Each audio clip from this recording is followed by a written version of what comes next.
من الشيطان الرجيم بسم الله الرحمن الرحيم رب اشرح لي صدري. أما بعد، قال الله تعالى في كلامه المجيد: واعتصموا بحبل الله جميعا ولا تفرقوا. من الشيطان الرجيم بسم الله الرحمن الرحيم رب اشرح لي صدري ويسر لي أمري واحلل عقدة من لساني يفقهوا قولي. إن الحمد لله رب العالمين والصلاة والسلام على رسوله محمد صلى الله عليه وسلم. আমি আলেম নই, আমি এত আলেমের মধ্যে এসে কথা বলাটা খুবই শেখি ফিল করছি। তারপরে যেহেতু আদিষ্ট হয়েছি একটু বলছি। প্রিয় ভাইরা, আমাদের রবকে, আমাদের দিনকে, আমাদের রসুলকে, অর্থাৎ আমাদের ঈমান আকীদা সব একই, কিন্তু এতদিন আমরা দূরে ছিলাম। শয়তান আমাদের মধ্যে কাজ করেছিল, আমরা এক হতে পারিনি। আল্লাহ তাআলা আমাদেরকে সেই শয়তানি ষড়যন্ত্র দূর করে দিয়েছেন, আমরা ক্রমান্বয়ে কাছে আসছি। এটা আল্লাহর অশেষ শুকরিয়া। এরপরেও ষড়যন্ত্র চলছে, ইনশাআল্লাহ আল্লাহ তাআলা সেই ষড়যন্ত্রকে নস্যাৎ করে দেবেন ইনশাআল্লাহ। প্রিয় ভাইরা, আমি কোরআনের একটি আয়াত বলছি। ওয়ালাকাদ ইয়াসসারনাল কুরআন ফাহাল মিন মুদ্দাকির। আল্লাহ তাআলা কোরআনকে সহজ করে দিয়েছেন, তোমরা কে আছো এখান থেকে জিকির গ্রহণ করবে, উপদেশ গ্রহণ করবে।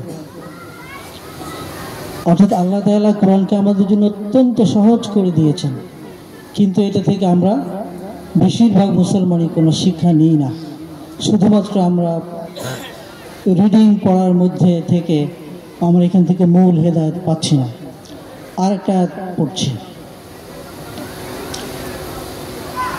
মাসালুল্লাযীনা হুম্মিলুত তাওরাতা সুম্মা লাম ইয়াহমিলুহা কামাসালিল হিমারি ইয়াহমিলু আসফারা। আল্লাহ তাআলা যে জাতির উপরে তাওরাত নাজিল করেছিলেন তাদের উদ্দেশ্যে বলছে, তাদেরকে তাওরাত দিয়ে দেওয়া হয়েছিল বহন করার জন্য, বোঝার জন্য, কিন্তু তারা সেটা বহন করেনি, বোঝেনি। তাদের উদাহরণ আল্লাহ বলে দিলেন যে তারা হচ্ছে গাধার ন্যায়, যার পিঠে অনেকগুলো পুস্তক দিয়ে দেওয়া হয়েছে। গাধার পিঠে পুস্তক থাকলে কি গাধার কোনো উপকারে আসে? কোনো আসে না। প্রিয় ভাইরা, এই দুটি আয়াত এই কারণে বললাম, আমাদের অবস্থা যেন সেরকম না হয়ে যায়। আমরা কোরআন সুন্দর করে পড়ি ঠিকই, কিন্তু আমরা কোরআনকে বোঝার চেষ্টা করি না।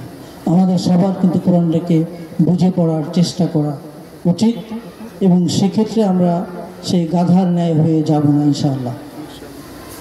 প্রিয় ভাইরা, আল-ইয়াওমা আকমালতু লাকুম দীনাকুম ওয়া আতমামতু আলাইকুম নি'মাতি ওয়া রাদিতু লাকুমুল ইসলাম দীনা। আল্লাহ তাআলা বলছেন, আজকে তোমাদের দিনকে পরিপূর্ণ করে দিলাম এবং তোমাদের প্রতি যত নিয়ামত ছিল তাও পূর্ণ করে দিলাম, এবং তোমাদের জন্য এই দিনকে পছন্দ করলাম। প্রিয় ভাইরা, আল্লাহ আমাদের জন্য এই দিনটাকে পরিপূর্ণ করে দিয়েছেন, এখানে কোনো ঘাটতি নেই। এই পরিপূর্ণ করার অর্থ যেটা আমি বুঝি, সেটা হচ্ছে এই দিন মানুষের শুধুমাত্র কয়েকটি আচরণ পালন করার জন্য আল্লাহ দেননি, বরং মানুষের যত জীবনের যত দিক এবং বিভাগ রয়েছে, পারিবারিক জীবন থেকে শুরু করে সামাজিক জীবন, অর্থনৈতিক জীবন, বিচারিক জীবন, রাষ্ট্রীয় জীবন, শাসনতান্ত্রিক জীবন, এই সমস্ত জীবনের মধ্যে প্রযোজ্য। কিন্তু আমরা যদি আমাদের দিকে তাকাই, আমরা লক্ষ্য করি যে আমরা আমাদের এই দিনকে কয়েকটি আচরণের মধ্যে, আমি সবার কথা বলছি না, বেশিরভাগ মুসলমান আমরা মাত্র কয়েকটা আচরণের মধ্যে সীমাবদ্ধ করে ফেলেছি। আমরা নামাজ পড়ি আল্লাহর নির্দেশে, আমরা হজ করি আল্লাহর নির্দেশে, আমরা রোজা রাখি আল্লাহর নির্দেশে, আমরা যাকাত দিই আল্লাহর নির্দেশে নয়। এর বাইরেও বিশাল একটা অংশ রয়ে গেছে ইসলামের, যেটা আমরা পালন করতে পারছি না, যেটা পালন না করলে পরে আমরা আমাদের ঈমানকে পূর্ণ বলতে পারছি না। আল্লাহ সেই নির্দেশ, উদখুলু ফিস-সিলমি কাফা, তোমরা পরিপূর্ণ ইসলামে দাখিল হও।